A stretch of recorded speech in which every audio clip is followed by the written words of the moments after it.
tudo bem? Bem-vindos ao Ablacatrava. Hoje a gente está iniciando esse projeto que, para mim, tem um peso incrível, pessoal, gigante, né? Até porque vamos hablar muito aqui e com essa travesti que vos falam hoje.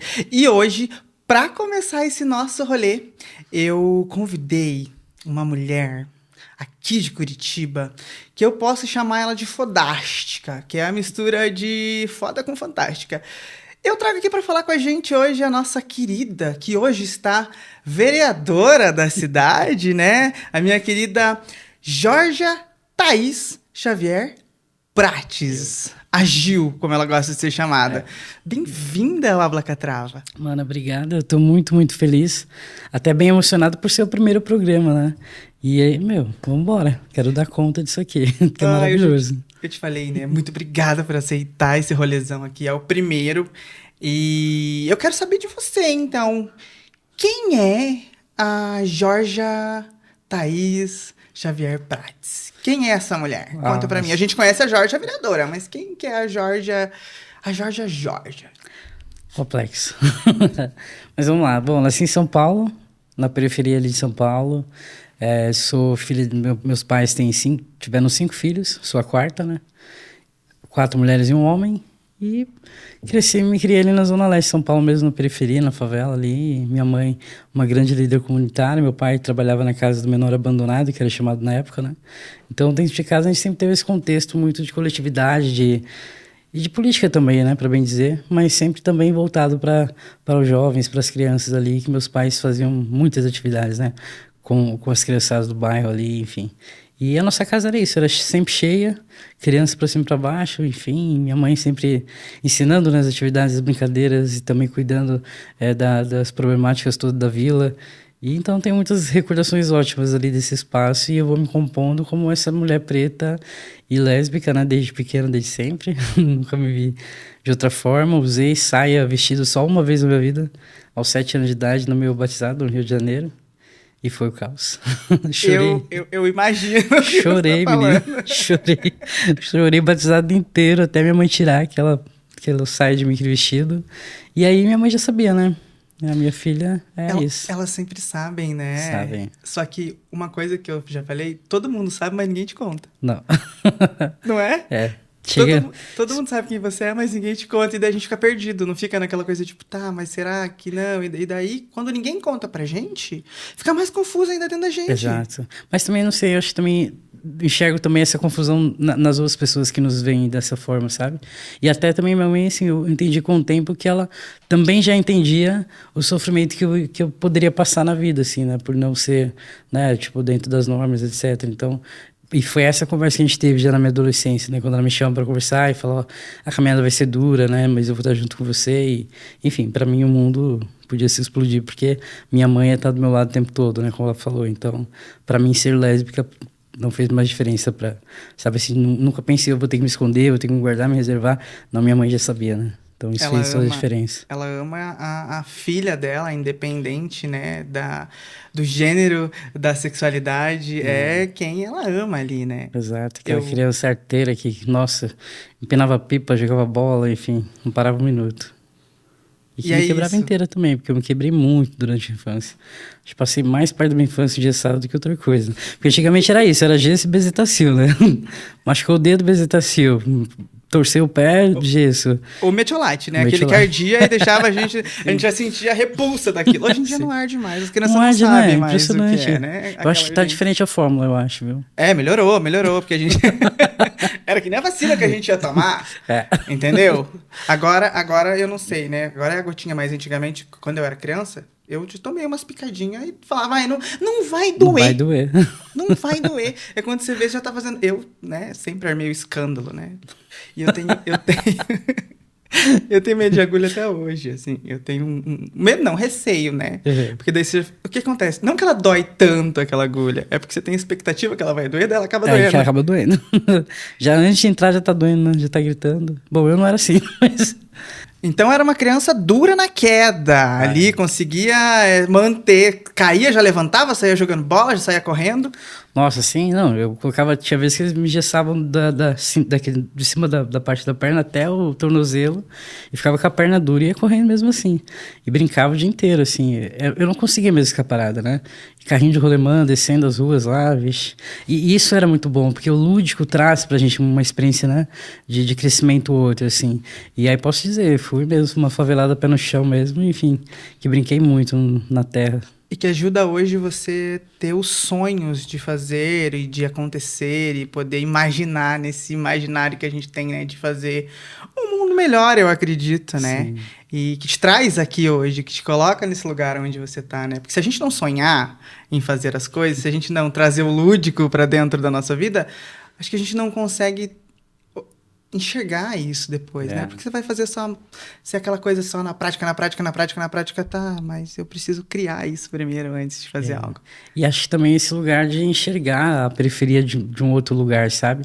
O que tem dentro da periferia, quem são aquelas pessoas, né, que vivem, né, tão à margem assim. E como elas se viram também, como a gente tem dentro da periferia esse lugar de conseguir olhar para o lado, que é muito o que minha mãe trouxe como características. Tudo, né, que meu pai conseguia de brinquedo, bala, o que fosse, não era nunca só para os 5, né? Era para os 15, 20 da comunidade. Então, esse lugar mesmo de você saber que o pouco, né, que vai se tornar muito, né? Porque vai ser para todo mundo, vai ser dividido, vai ser compartilhado. E mesmo, né? Tanto as dores como os sofrimentos ali, as lutas, elas vão estar sempre juntas ali, né? Então, esse lugar de ver a periferia como pessoas mesmo, seres humanos que vivem ali, que, enfim, né? Tem todos os sonhos do mundo também, como eu mesma tive como pequena, né? Quando pequena.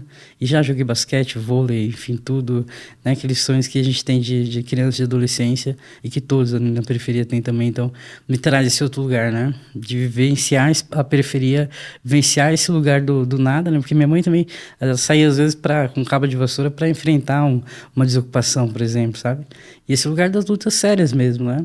Que a gente via sempre com, claro, né, como criança, às vezes com uma brincadeira, vamos lá, pegar um cabo de vassoura, enfim, mas que, por outro lado, você vai crescendo, vai entendendo que havia todo um debate político, né, já na nossa vivência. Já entendendo desde criança, né, que você fazer aquilo ali, né, tá ali dentro desse movimento, é você fortificar cada vez mais quem você vai ser no futuro. E quando a gente é criança nesse lugar, a gente acaba crescendo mais rápido ali, porque a gente acaba entendendo mais sobre as questões da vida, o lugar que a gente tá, o lugar que a gente pertence, porque é muito entender sobre pertencimento, você é desse lugar. Por mais que amanhã você esteja em outros lugares, mas você é dali, você saber de onde você veio e você lutar por aquilo. É como diz, né? Você pode sair da favela, mas a favela não sairá de você, e é isso. Trago isso comigo para sempre, assim. E parece que pra gente que vem desse lugar, que eu também venho desse lugar, venho, né, da periferia, minha mãe até hoje, a minha mãe, ela faz faxina, né, o meu pai foi embora com tempo, conheci ele com 13 anos, quando conheci o velho, morreu. Então, assim, eu te entendo muito bem como esse lugar da gente estar ali, e quando a gente fala de sonhos, né, que a gente nos permitam sonhar também, né? Porque às vezes nos tiram tantas coisas, eles não nos dão tanta oportunidade, mas essa oportunidade de sonhar, eles não vão tirar da gente nunca. Não tiram.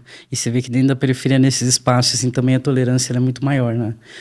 Lá dentro daquele espaço, eu não sei, eu vou falar que era uma proteção, mas eu me sentia menos exposto, menos do que depois quando vai, né, para acessar a universidade, acessar outros espaços fora dali, e aí você vai vendo assim que, nossa, é outro funil, né, é outra questão. Aí você é uma mulher preta, você é uma mulher lésbica, você é tanta coisa que dentro da periferia você é só uma pessoa sobrevivendo ali junto com outras, sabe? E aí lembro, né, muito assim do recorte, né, dos meus amigos, das minhas amigas na periferia, né, das gays, das travas de todas ali, e como a gente vivia bem, assim, sabe? Convivia, né? Bem com outras pessoas e tudo mais. E quando você sai desse recorte da periferia, aí a vida é outra coisa, a vida é loucura, né? E daí te rotulam, né? Porque enquanto você tá ali, você é só a Georgia. Mas quando você sai dali, você é, desculpem a palavra, a sapatão. Você é a travesti. Você é o viado, porque eles não chamam a gente de gay, né? É o viado. Então, tipo assim, e daí já te colocam nesse lugar. E quando a gente tem, né, os recortes raciais também. Aham. E daí já vai acumulando um combo, né? A gente Oi, vai é? acumulando. E daí coloca a gente nesse lugar, né? Aham. Ah, é a travesti, que daí é preta, favelada. Ah, é a sapatão, que é preta, favelada. Macumbeira. E tem mais isso ainda, que a gente ainda segue, né? As Pegamos nossas toda a lista. religiões, né? Que somos livres para seguir, mas parece que na cabeça dos outros não, né? Axé. Precisamos seguir sempre o que eles querem, mas não é assim, né? Cara? Porque a gente é acostumada a vir enfrentando todo um sistema, né? E você me falou do ingresso na universidade. Como que foi para você ingressar nesse lugar que muitas vezes pra gente é negado já de início? É. Eu tive, assim, eu tive muita sorte mesmo com os meus pais, assim, sabe? E minha mãe, tudo quanto era curso que tinha, ela enfiava a gente, assim. Né? Às vezes, pra gente aprender até a sair daquele espaço, e não sair por sair, né? Porque eles saíam, mas pra andar, né? Pela cidade e tudo mais, ela às vezes pegava uma passagem e falava, ó, você vai pegar o ônibus X, bolinha vai descer em tal lugar, dali mesmo você pega o ônibus pra voltar. Né? E ela sempre pedia que a gente fizesse exercício de ir na rua, no trajeto, e observando as pessoas, né? Dentro do ônibus ali. E era uma coisa que ela gostava muito de fazer. Daí ela ficava pensando, ela falava pra gente ficar pensando como que era a vida daquela pessoa na rua. Sabe assim, viu uma mulher, imaginando como que é a vida dela, os sofrimentos que ela tem, a alegria, né? E a gente ficava viajando, né? Nesse trajeto do ônibus. E sempre nesse lugar de enxergar as pessoas, assim, sabe? E outro exercício também que ela ensinava muito pra gente, que era que quando a gente ia dormir, a gente tinha sempre que olhar pro dia inteiro do que a gente fez. Claro que, né, naquele tempo, principalmente quando eu era pequena, era ver as brincadeiras que eu fiz, né, ou quando que eu errei o meu chute no gol, enfim, mas rever todo momento do dia para você separar, né, antes de dormir, aquilo que você repetiria amanhã e aquilo que você iria evitar de fazer, né, para o dia seguinte, sempre buscando melhorar. E aí você sai de uma favela, né, cheia de coisa, de informação, de alegria, de forró, de gente, de tudo que você pode imaginar, de rap, enfim, né, de hip hop, que tem toda essa composição desde uma periferia, e aí você vai para uma universidade. Mas antes de entrar na universidade, eu tive um caminhar já um pouco torto, porque a minha mãe, ela sempre meteu a gente em tudo quanto é curso, né?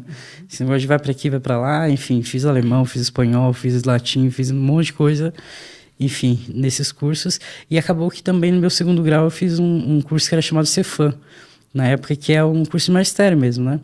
De segundo grau e tudo mais, mas eu ficava o dia inteiro nessa escola.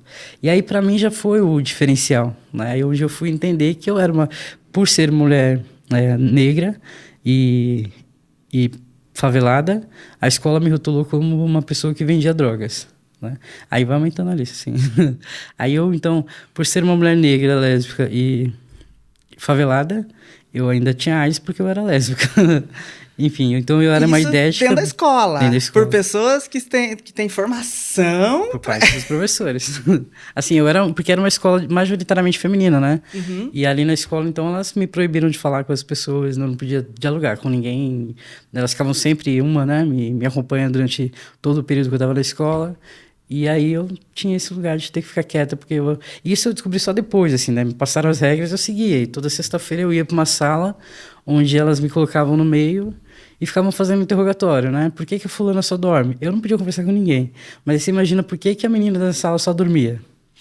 Por que a outra só chorava? Óbvio, se você não fala, você escuta, né? Então eu sabia todas as respostas, mas eram sobre a vida de outras pessoas. Então eu nunca dava as respostas, então as perguntas sempre se intensificavam, sabe? Mas depois, um dia, uma professora que chegou lá para substituir outra, ela me disse, por que você deixa eles fazerem isso com você nessa escola? Eu falei, não entendo por quê. Né? Por que isso acontece? E daí ela me falou, não, me disseram que você era isso e aquilo. Aí que eu soube, né? Que eu era uma mulher... que eu era vendedora de drogas, por isso que então ela me perguntava por que a pessoa só dormia, provavelmente imaginava que eu passava droga para aquela pessoa. A outra só chorava porque eu era lésbica, provavelmente imaginou que fiz a menina se apaixonar ou alguma coisa do tipo, sabe? Aí você fala, caramba, faz sentido essas perguntas serem tão repetitivas, mas não faz sentido nenhum eu estar vivenciando isso, sabe? E aí entrou uma menina na escola que era a Marisa, assim, que chamava...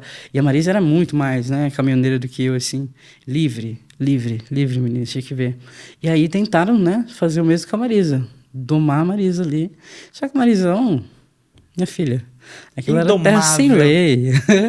E aí falaram pra mim, não, você tem que ajudar a gente com a Marisa. Cara, aí eu comecei a entender, não, isso tudo é medo. Sabe, vocês têm medo da liberdade dela. Eu posso fazer isso, porque eu queria ser ela, né? Eu queria ser como ela, andar pela vida e viver sem... Ser livre, ser sem eu rótulos, mesma, né? sem rótulos, sem maldade. E sem travas, né? e sem rédeas, né, que é o que tinha ali. Enfim, e aí eu comecei a entender que era só medo mesmo daquelas pessoas que elas tinham de mim do que elas não conheciam, né? Você acha que essas pessoas, elas têm medo da liberdade que a gente tem? Tem, e elas têm não só da liberdade, elas têm medo do que elas desconhecem, porque elas acham que elas têm que dominar, que elas têm que, elas precisam, né, ter sobre os corpos alguma autoridade. E quando percebem que não vão ter, porque nem mesmo nós queremos ter, né, nós não estamos aqui para isso, para controlar, óbvio. Né? Você vai ter respeito pela tua vida, assim como pelas demais. Enfim, não é disso que se trata. Mas essa liberdade que a gente fala para elas é a ausência de poder controlar esses corpos, né? E muitas vezes eles querem destruir essa liberdade, né? Ou afugentar ali, colocar numa uma casinha, ou numa caixinha, ou numa gaiola. Que eu acho que numa gaiola é o que mais eles querem fazer com a gente, né? Ou dentro de um túmulo, né? Porque muitas vezes eles fazem isso. Até porque nesse país é onde mais se mata pessoas como nós. Exatamente. E eu acho que é através desse medo mesmo, sabe? Você veja, assim, teve um episódio que aconteceu até na escola que uma vez eu tava na escada ali sentada, e aí veio uma menina tão simpática, né? Veio falar comigo. E ela começou a me falar que ela queria mostrar um negócio, e eu dizia pra ela, não posso, não posso. Tipo, vai pra lá, né? Porque era horário de almoço ali. E ela, não, vamos ali na sala, porque eu quero te mostrar um negócio. E essa menina não vai embora, eu vou me lascar, eu vou ver o que ela quer logo antes que alguém apareça, né? E fui. E cheguei na sala, ela pegou um caderno com grafites, e eu fiquei vendo ali muito rapidamente, só pra dizer, tá bom, lindo, tchau, obrigado, né? E aí nisso ouvi o toque-toque, porque tinha um toque-toque ainda que acompanhava o toque-toque da professora, sabe? E aí eu falei, caramba. E sempre ruim. Em alerta, né? Você tá aqui, fazendo algo aqui, mas você tá em alerta lá, em alerta lá, e a visão periférica aqui, ó, reinando. Todo sono. E aí quando eu ouvi o toque-toque se aproximando, e que entrou na sala, essa menina me deu um beijo. Ela me beijou. E aí a professora falou, tá tudo bem aqui? Já brava, sabe? Ela levantou e falou pra professora, tá tudo bem, porque você quer participar? Mano, aquele dia meu mundo caiu assim, desabou, meu coração acelerou. Não foi nem um beijo, foi só a emoção de tudo aquilo. Falei, cara, caramba, como ela enfrentou essa pessoa, sabe?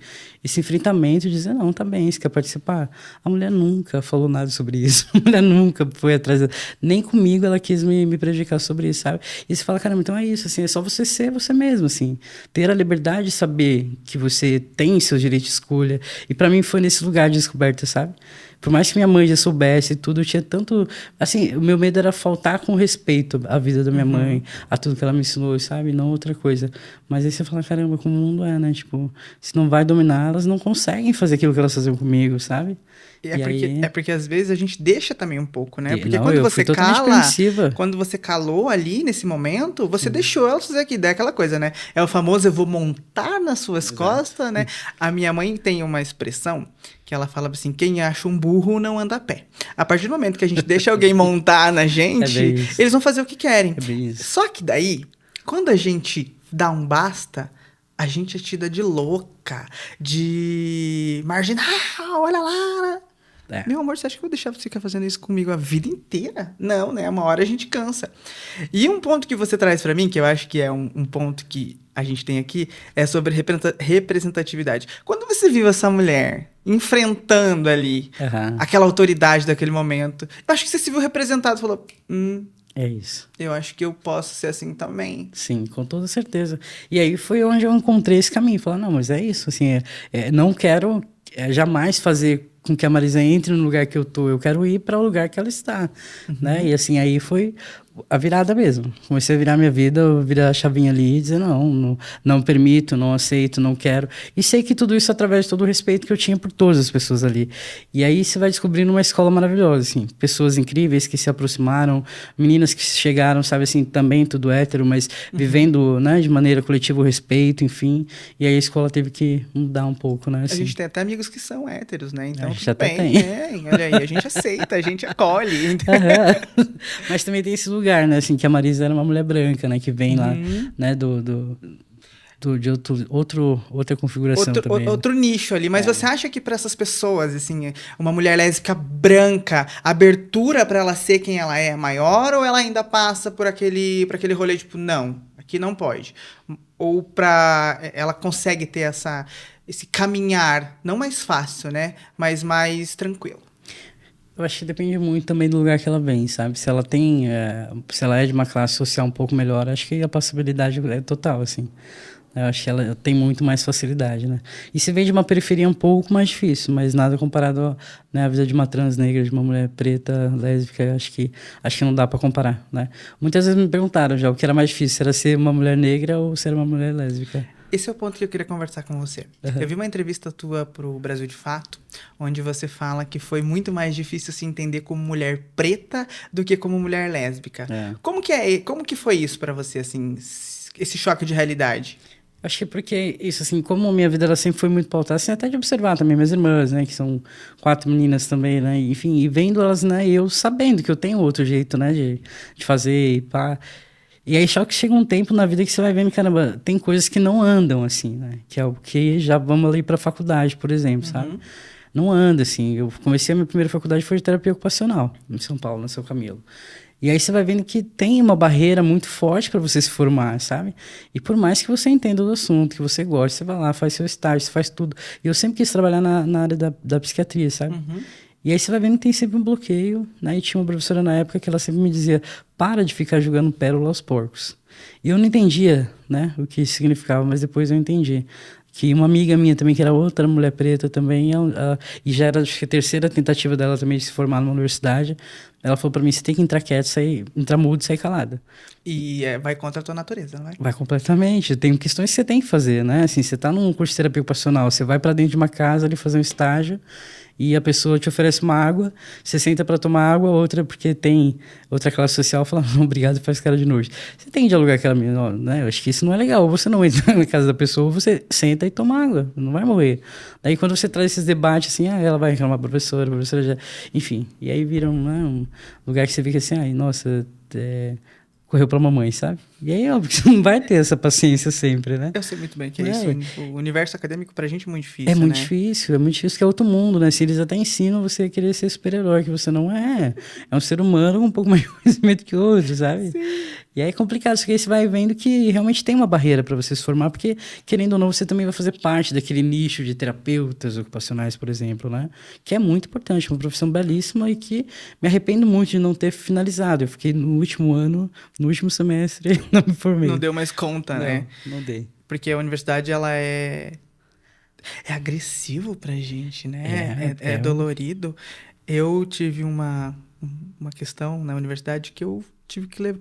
Na minha cabeça, eu tinha que levar uma faca na bolsa, porque eu tava com medo de ser agredida pelas pessoas da minha sala, pela maneira que me olhavam, pelas desavenças que eu tive. Então, a gente se entende muito isso, que é como que nós vamos ingressar nesse lugar sem que a gente sinta ou que a gente seja escorraçada daquele lugar. Exato. Né? Então, a universidade é um ponto, acho que é um ponto de virada para que a gente possa, né, melhorar a nossa vida, né, condições financeiras, mas também ela causa um certo trauma, né? Causa mesmo. Aqui em Curitiba eu tive uma outra experiência com a universidade, né? Acabei não me formando lá, vim para cá, enfim, minha mãe faleceu, vim para cá. E aí aqui eu entrei na Universidade Federal do Paraná. E ali já entrei aqui nesse lugar, né? Tipo, vou ficar quietinha na minha, estudar, não sei o quê. E aí tinha umas meninas me chamando sempre. Não, vem, você tem que vir, mulher preta, lésbica, tem que entrar no movimento do centro acadêmico. E eu pensando, não posso, eu tenho que me formar, eu tenho que, sabe? Aquela coisa já vem ressabiada de lá, né? Não, lá foi daquela maneira, acho que aqui não é pra mim. Eu vou seguir a cartilha dos bons modos e os bons costumes que nos colocam. Exato, só pra evitar problema, eu tô sozinha na cidade, vou fazer o quê? Mas aí acabei não conseguindo, né, dizer muito não. Não consegue, né? Vai contra a natureza. Totalmente, né? E ainda tem aquelas meninas todas falando, porque você é preta, porque você é... Só que até então, pra mim ser preta, era tipo, sei lá, entendeu? Sou preta, né? Mas nada assim, tipo, aprofundado dentro de mim. E aí comecei a ir pra alguns eventos junto com elas, e um desses eventos foi em Brasília. Se reconhecerem, né? E aquilo para mim foi um evento assim que marcou minha vida para sempre. Foi em Belo Horizonte, aliás, que foi um evento com o Levante Popular da Juventude. E eu tava também já começando fotografia, enfim, né? Já fazendo umas fotos de eventos, de manifestação e tal. E que daí você já estava entrando no campo da fotografia, Já. que daí a gente traz ali, né? Para que a gente tá falando aqui, ela entrou na terapia ocupacional, veio para outra universidade, mas quando você foi fazer esse curso já era o de fotografia, não? Não, aqui foi na Federal era pedagogia e simultaneamente eu fazia na Twitch a fotografia. A fotografia. E aí trabalhava também o dia inteiro. Que daí virou telemarketing. Virou a paixão ali, né? Que também hoje ainda é uma das paixões. Minha sincera paixão é essa, assim. E aí foi onde eu comecei, de fato, assim, tipo, fazer algumas fotos e tal. E nesse evento eu tava lá no momento em que a negritude, né, as pessoas negras do evento estavam reunidas embaixo de umas árvores ali. E eu tirando foto delas e sempre pensando, nossa, eu quero melhor ângulo. E aí aquele evento ia evoluindo, né? Assim, eu ouvindo tudo, obviamente, né? Que eu sempre tô fazendo as fotos, os vídeos, eu participo, né? Internamente, ou escuto, vejo tudo e tal. Mas, assim, sem Visão muito... periférica, no ouvido aberto. Sempre atento. Sempre. E aí, nesse lugar que quando elas começam a chorar, eu pensei, nossa, quero a melhor lágrima, assim, naquele close, pá. E aí começaram a chorar e não sei o quê, e daqui a pouco levantaram, começaram a chamar, pra cantar pra Xangô. E ali eu comecei a sentir algo diferente, assim, sabe? Eu falei, gente, o que tá acontecendo comigo? E aí já tinham passado as lágrimas e tudo, as pessoas já estavam se abraçando, sabe? Naquela momento, assim, de sororidade mais intenso. E aí, menina, me deu uma crise de choro. Mas me deu uma crise de choro. E eu pensei, caramba, eu passei todo esse momento que tu não tava chorando, eu não chorei, agora quer chorar. Eu falei, vou, né, debandar. E aí fui indo embora, assim, bem, tipo, me acabando em lágrimas, porque foi onde começou a fazer sentido pra mim, tudo aquilo que eu tinha escutado, sobre tudo que as pessoas tinham dito, sabe, assim, fez sentido. Tipo, não é porque eu não era capaz de passar numa universidade, entendeu? Mas é porque me impediram porque eu era uma mulher negra, me trouxeram dificuldades, ou por um trabalho X, ou ficar trabalhando no telemarketing, que eu não tenho nada contra, passei a maior parte da minha vida trabalhando com telemarketing e me mantive, né, justamente por conta desse trabalho de telemarketing. Mas é isso, assim, você escolher alguns lugares porque você sabe que os lugares não vão te aceitar por ser preta, enfim, né? E aí que eu, cara, aquele dia eu chorei muito, porque fez muito sentido pra mim isso na minha vida. E eu falei, caramba, então era isso. Tipo assim, eu sempre me senti incapaz, sempre me senti menor. E quando fui ver, não era eu o problema, nunca fui eu o problema, sempre foi a maneira como as coisas estão postas, essa sociedade racista, essa estrutura do racismo. E que para até então, minha família te fala, assim, a gente não colocava as coisas com essas denominações, entendeu? E até a minha irmã hoje ainda trabalha também como doméstica e tudo. E eu acho que a gente não tem muito esse debate lá, sabe?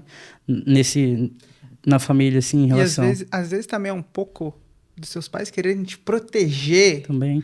Um pouco disso, né? De falar de não te mostrar o mundo como é. Porque lógico que vai chegar uma hora que a gente vai se deparar com ele, mas o quanto eles podem proteger a gente desse lugar, né? Desse mundo cruel que é para quem não faz parte dessa gama branca ou de uma gama de elite ou dos dublê de rico, que a gente tem bastante também, né? Que acha que são os donos do mundo. Eu acredito que ainda esses sejam os piores. Mas... Adorei essa. Porque daí você vê umas coisas lindas. Você é branco, mas você tem... porque eu ganho 10 mil por mês. Você é pobre. Você é pobre, você é mais próximo do mendigo do que do seu da empresa que você trabalha. Então fica frio, viu? Não, relaxa. Você é pobre. Né? E daí, desce um pouquinho aí. Nossos pais nos protegendo desse veneno que vem ali, né? Porque muitos falam, não, mas eu não sou racista, não sei o quê. Mas você chora pra pagar o salário de uma pessoa que... limpa a sua sujeira. Aprendi com o nosso querido Glauber aqui, né? Que você paga um salário mísero para uma pessoa que limpa a tua sujeira, que tu não é capaz, ainda tu quer pagar menos e geralmente essas pessoas são pretas. Essas pessoas não tiveram acesso e daí você vem falar para mim que você não é racista? Como não? Como não, né?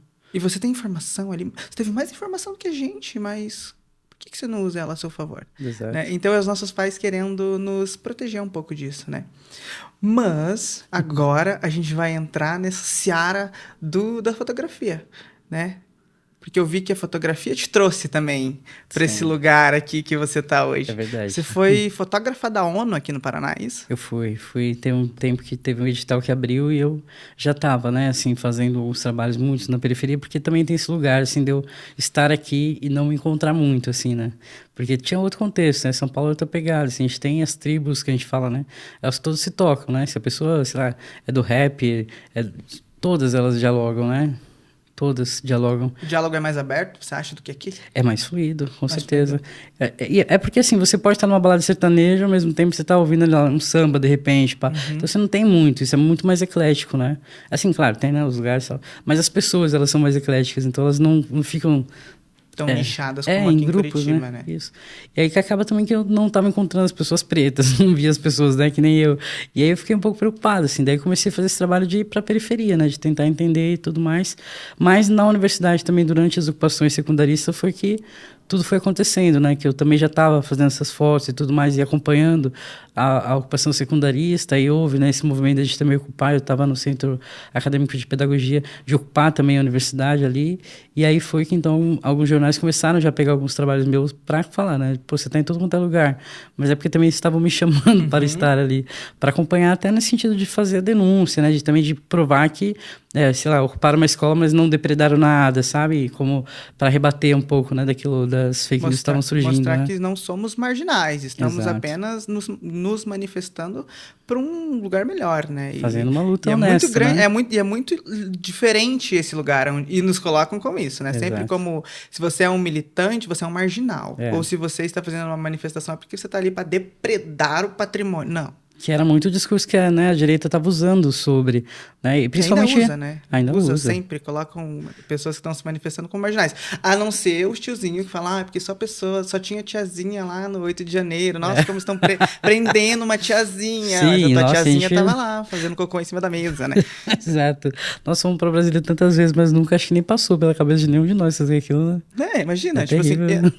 Eu não vi ninguém ali fazendo cocô em cima da mesa, quebrando um relógio, invadindo, né? É surreal, né? Usando a toga do ministro, enfim. É surreal. E daí eles falam que são senhorinhas. Ai, não, são a gente que eles de bem. prendem senhorinhas, pessoas de bem, né? De 60 anos. De bem.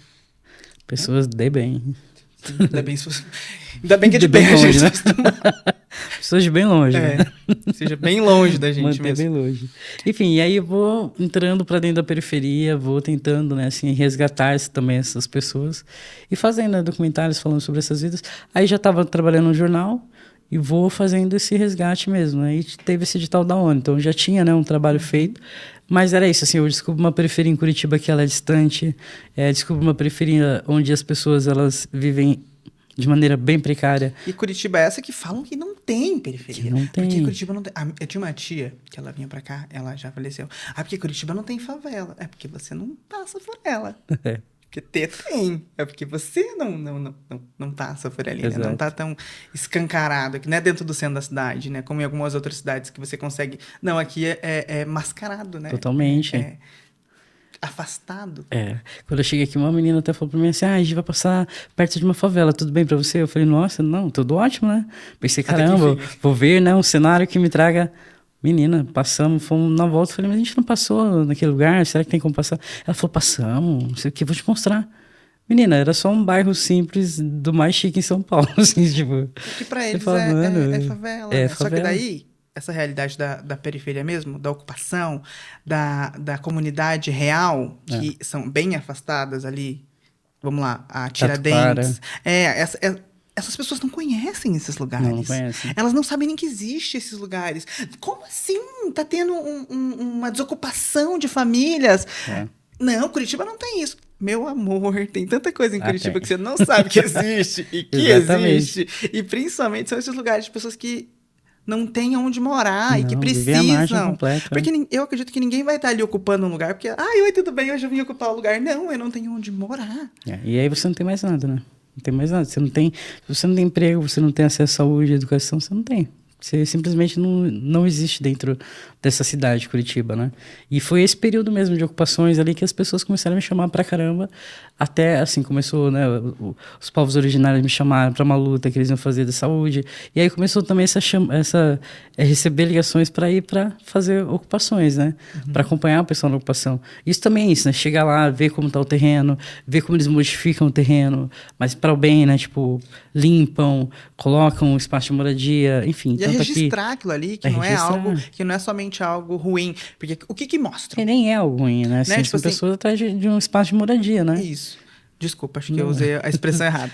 Que mostram pra gente é como se... Olha, estão roubando uma fazenda, a fazenda produtiva. Não sei, Não, mas nem estão usando aquilo nem é. ali. E às vezes é terra do Estado, é terra da... que- se a gente parar pra ver, é nosso, né? Porque, porra, comercializar uma coisa que a gente precisa, né? Então, tipo assim, como assim você deu lá pros tiozinhos lá, né? Porque quando a gente foi libertado, vocês deram terras pros outros e a gente se jogaram na rua. Exatamente. Então, como assim, né? E daí essas pessoas, elas falam, né? Porque estão roubando. Não tá roubando nada. Tá invadindo. E é um lugar mesmo de debate muito cuidadoso mesmo, né? As palavras que tornam isso uma coisa pejorativa, né? Mas, por outro lado, também a gente tem que olhar nesse outro espaço de dizer, peraí, mas o que tem lá dentro, que é o que eu fazia lá, sabe? Dizer quem tá lá, sabe? Assim, então, entraram no terreno, mas quem são? É idoso, é criança, é jovem, sabe? É mulher, a maior parte. Mãe solteira, Mãe né? solteira. Entendeu? Que não tem esse do Estado mesmo, né? Um respaldo. A não ser da violência mesmo policial que vai lá como, né? A mão armada do Estado para violentar aqueles corpos mais ainda, né? Sem pensar no quanto eles já estão, né, violentados por ter que ocupar um terreno para ter moradia. E é você trazer a imagem disso. Porque quando a pessoa ela só ouve falar, ela, ai não. Mas você traz uma imagem, uma foto diz muito, né? Às vezes muito mais do que todo um texto, não é nem que 1000 palavras, é um texto com muito mais do que do Twitter que usam hoje em dia, né? Com 100 e poucos caracteres. É um gigante. Você consegue ver muita coisa ali. Você consegue participar daquilo, né? Entender a realidade, o realismo daquilo, né? E ver como as pessoas ali dentro, elas têm uma palavrinha que faz toda a diferença, que é dignidade. Dignidade. Não é? Que você dá para essa pessoa essa dignidade. Por mais que ela entrou e ocupou aquele lugar ali, que é dela, se você parar para ver, né? Porque tem tanta terra aí que a gente vê que essas pessoas não usam e que roubaram, latifundiários que roubaram aquilo ali, né? Já roubaram de outros. Então, assim, você dá a dignidade para aquela pessoa. É verdade. Bom, se olhar mesmo, toda a terra aqui é roubada também, né? Vamos dizer assim, porque já estavam aqui os indígenas, né? Os povos originários. Né? Já chegamos sendo roubados no rolê. Exato. E aí pegaram as melhores partes, disseram esse é meu, esse é teu. E aí agora... Sem contar que quando trouxeram os imigrantes, ainda deram terras. E a gente que estava aqui, né? Os nossos ancestrais que estavam aqui... Que foram trazidos à força para cá. A forças... Jogaram as traças ao Deus dará e ainda não podiam contratar, porque senão você poderia sofrer penas. Exatamente. E essa é a maior parte da população que ocupa os espaços periféricos. Né? E aí onde que está a injustiça? A injustiça está ainda a gente ter ainda poder público que não resolve isso. Né? E não resolve isso de uma maneira adequada. Né? As pessoas, elas ocupam aquele espaço. Se você for ver, por exemplo, tem um que é o de Campo Magro, Vila Esperança. Eu falo de lá porque assim, ficou gigante. E a maneira como aquelas pessoas organizaram aquele espaço de uma forma... E agora é deles, virou o mesmo bairro. Né? O município reconheceu que o terreno estava lá parado há muitos anos. E agora eles entraram, limparam, fizeram suas casas, dividiram os lotes, dividem sempre com um espacinho para plantar, sabe? Assim, que é incrível, porque também tem que produzir sua própria comida, né? E assim, hoje virou um bairro, né? A Vila Esperança Campo Magro, mas também quando a gente entra ali, você fala, caramba, olha... ter esse material audiovisual, sabe? Do dia que entrou meia-noite de manhã, primeiro dia, o Covid que veio, todo esse período. Cronometrado tudinho e trazer a história, né? Exato. Porque a gente é história. Tudo isso é história. O que a gente tá fazendo aqui é história, né? Porque a gente precisa dessa documentação. E você traz isso, né? Nessa documentação ali com a fotografia. Mas e daí, qual foi o salto da fotógrafa para hoje a política, né? A hoje com um mandato dentro da Câmara de Vereadores de Curitiba? Ai, foi a dor. Vou ser bem sincero, assim, porque por mais que eu ia lá e denunciava, e mostrava, e falava sempre, né, todas as questões que a gente tem na periferia, tem esse lugar também, assim, de poder falar, pô, nunca foi, né, a narrativa da periferia, sempre a narrativa de fora, e conseguir, né, fazer a narrativa da periferia prevalecer em muitos casos, né, como foi na 29 também, quando teve, né, aquele... que queimaram ali toda, né, a periferia, enfim, mas só que chega um momento que não dá mais, assim, né, minha esposa, ela tá sempre comigo nos corre, né, e aí de madrugada, sei lá, a gente tá sempre correndo, né, pra uma desocupação, ou muito cedo e tal, e ela ia dirigindo loucamente, né, pilota de fuga, e eu ligando pra Deus e mundo, assim, sabe, ô, fulano, vereador, você pode mandar alguém lá, sabe, né, dá pra senhora aparecer, ô, deputado, ligando pra Deus e mundo, assim, pra ver se alguém aparecia lá. Não cansa só ter aliado? e daí é só teu aliado, mas daí na hora que você precisa do rolê, o aliado, ele só é, eu sou aliado, mas... É, E daí você precisa exato. fazer o rolê Exato. acontecer. Exatamente. E é bem esse caminho mesmo. Esse tipo de momento você fala, cara, sabe, tipo, é surreal. Porque se a pessoa estivesse lá, se a pessoa tivesse pedido pra alguém vir, provavelmente aquelas pessoas não tinham apanhado tanto, sabe?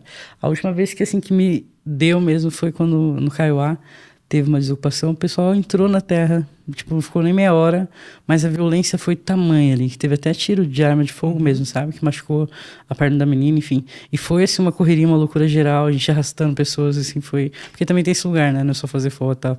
Aí você pega uma criança, sai correndo, você pega uma pessoa, sabe? Você acaba entrando... E, Você ó, tá ali também pra ajudar, né? Você acaba virando... E também você acaba virando um ponto focal de ajuda, né? É, de Porque ajuda daí e também as da pessoas polícia. vêm... claro, com certeza, né? Porque daí você Tá também vira meio um alvo, né? Que você anda Exato. com um alvo gigante nas costas, Sim. né? E quando que você entendeu, assim, que depois que você entrou pra esse rolê, você ficou com um alvo muito maior? Ah, mano, foi acho que depois da 29, assim. Da 29, porque a 29 foi algo muito... Foi muito sério o que aconteceu ali, né? A gente teve uma problemática, mas a gente teve um tempo antes, né, do que aconteceu no 29, que a gente fazia também uns cursos de mediativismo. Então a gente ensinava alguns jovens a fazer os vídeos do que acontecia na periferia. E aquele tempo lá, os jovens, alguns estavam naquela periferia, eles gravaram muitas coisas ali, sabe? O que deu para usar na matéria depois, que também virou material jurídico, né? Mas acho que ali, eu acho que foi onde me tornei. Mas esse lugar de você estar na linha de frente ali sempre com a população apanhando e enfim, levando bombas e, né, e até para registrar mesmo, né? E enfim, aí foi onde eu me cansei e falei, cara, não dá mais, assim, sabe? Tipo, eu não quero mais correr para um lugar sabendo que vai, né, acontecer, que vai ser uma violência tamanha contra a população, ligar para Deus e mundo de políticos e não aparecer nenhum. Mas depois de toda a violência, tá todo mundo atirando foto, fazendo seu vídeo, curtida. E aí você fala, caramba, a gente precisava de você aqui ontem, sabe? E eu sei o quanto eu te liguei para você estar aqui, né? Assim, e mesmo que você não pudesse fazer nada para não desocuparem, mas que pelo menos evitasse, sabe, toda a violência que esses corpos sofreram. E a gente tem essa coisa da autoridade, né? Você tem uma autoridade, tá ali. Hoje, exatamente, tá lá você dentro. você está... Eu te vejo como uma autoridade, e a partir do momento que vocês te reconhecem com isso, a violência, ela é menor. Agora eu tenho todo o respeito, mano. Né? Porque daí você é a vereadora Georgia Prates. Você é uma representante escolhida pelo povo e tá ali. E quando a gente tem essa autoridade, essas pessoas que praticam a violência, elas falam, opa, peraí, Tem uma né? autoridade ali Mas dentro, ainda então. é uma autoridade meio... Eles têm essa seletividade, né? Em acatar essa autoridade, né? Tipo, porque para eles ainda não é. Mas em nome, tipo, não, eu não posso... Porque se fosse por caráter pessoal, eles passavam por cima. Agora, né, em nome do cargo, né, eles até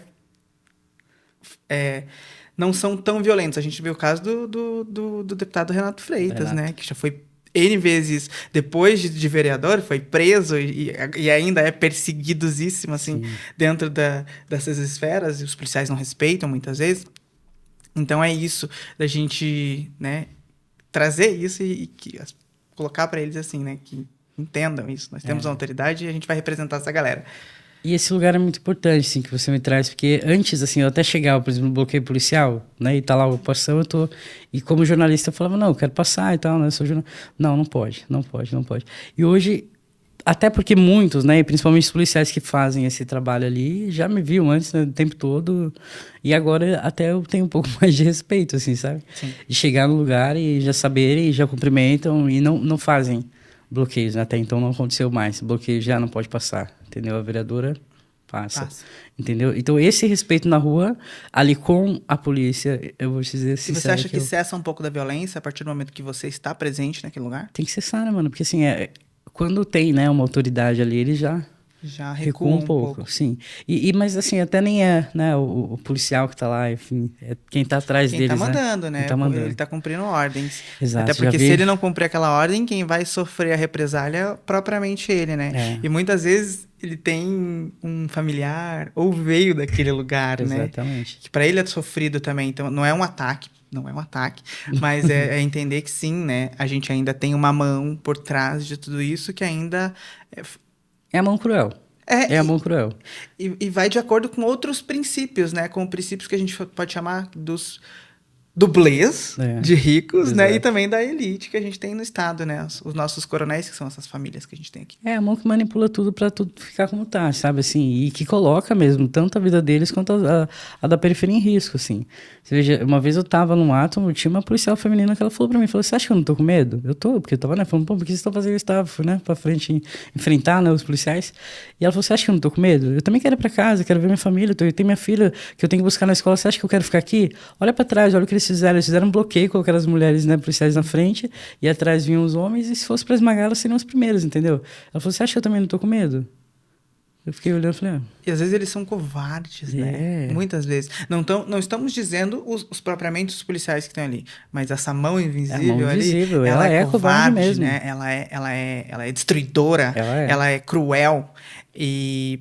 Mas um ponto agora é, como que entrou essa mulher lésbica?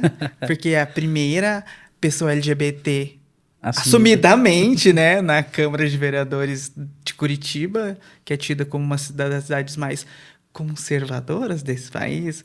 Como que chega uma mulher preta, lésbica, periférica, que nem você disse aqui, caminhoneira, que tem todos esses recortes, dentro desse lugar que não é nem um pouco preparado para te receber, para receber qualquer pessoa LGBT, mas como que foi a recepção ali? Como foi as caras dessa galera?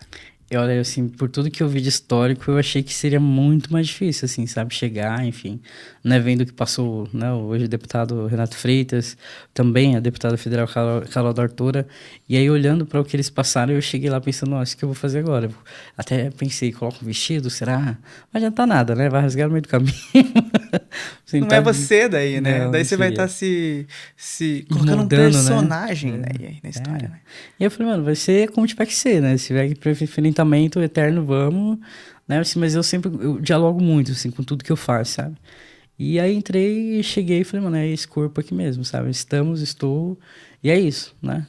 Assim, com toda a coragem mesmo, assim, de dizer, pô, eu já entrei em todos esses lugares em que todas essas pessoas estavam lá. Uma câmara não pode ser diferente de uma universidade onde as pessoas brancas dominam e mandam, desmandam, né? Óbvio. A Georgia submissa ficou lá na escola. Não, foi no segundo grau. Ali no segundo grau. Assim, ela veio aprendendo, né? Como falar, como... né? Como isso, mas nunca deixar de dizer aquilo que eu tenho que... O que eu tenho que dizer é deixar de fazer aquilo que eu acredito que é o certo, sabe? Jamais. Isso, não. Né? Assim, só que existem muitas formas de fazer e de falar, né? E dialogar sempre... Desculpa, dialogar sempre é o ponto que eu procuro muito, assim. E ali na Câmara não foi diferente, assim, né? Óbvio que também encontro um cenário de uma Câmara que já não quer mais ser a Câmara racista, né? E também hoje é a Câmara Influencer também um pouco, né? Exatamente. A gente tem essa Câmara Influencer ali, né? Porque a Câmara virou Influencer também, porque eu tô sabendo que tem podcast, como a gente tá fazendo.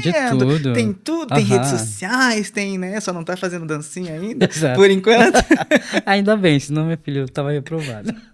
Mas é isso, sim. Aí você chega nesse espaço que... Assim, a gente sabe, né, o que vai encontrar já, de certa forma, né? Assim, minha vida inteira eu estive de frente pra isso, né?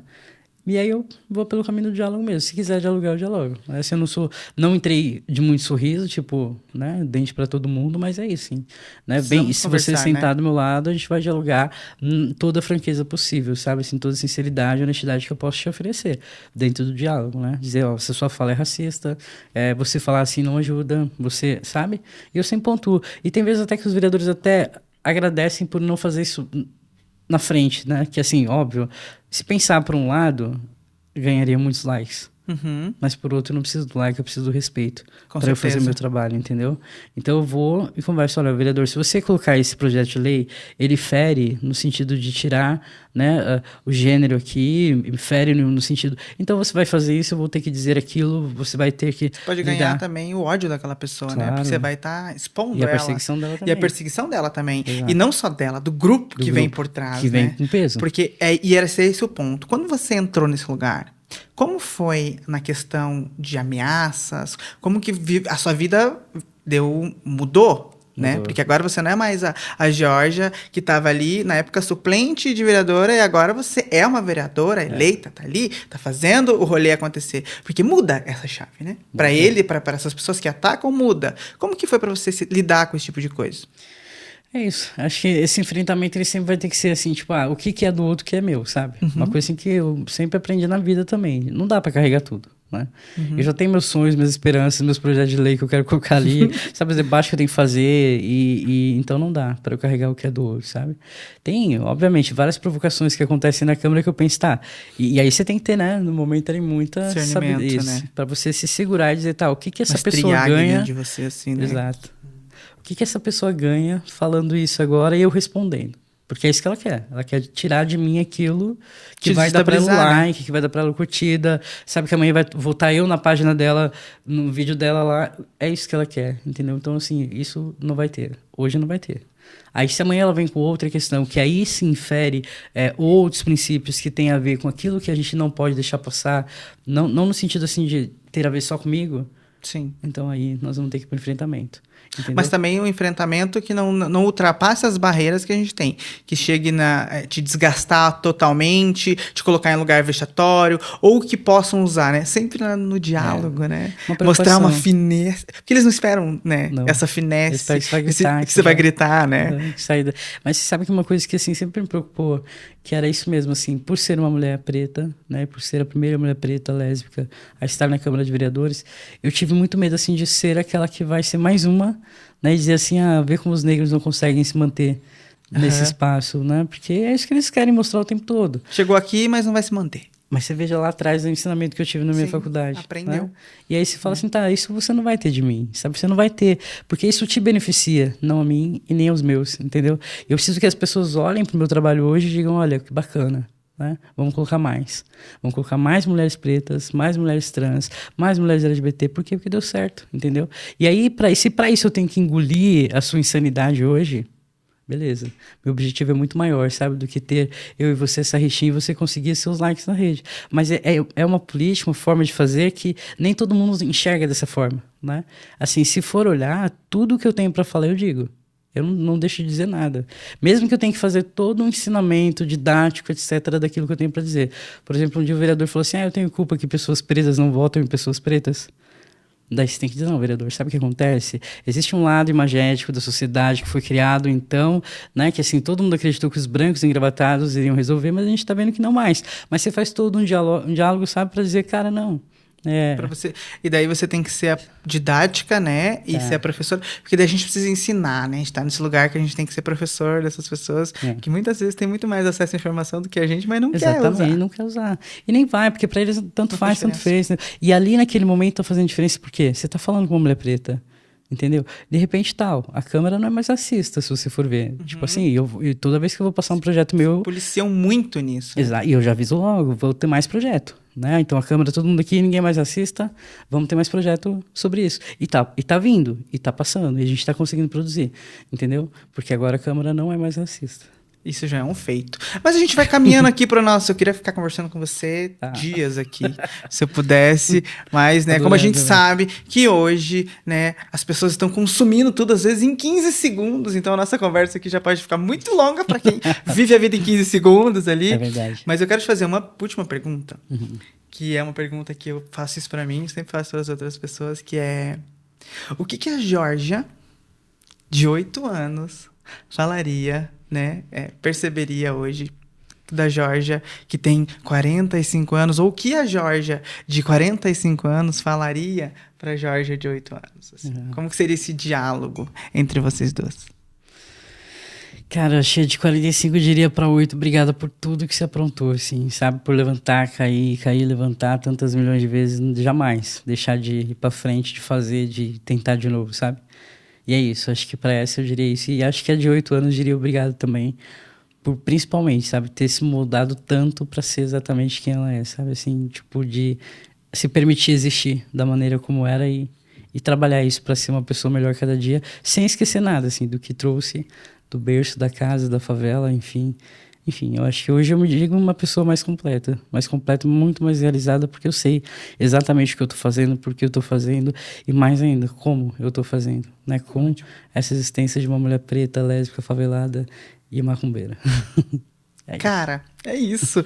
Muito obrigada por aceitar esse convite de vir conversar comigo, de abrir esse projeto, que é um projeto de vida, que acho que eu tenho aqui, né?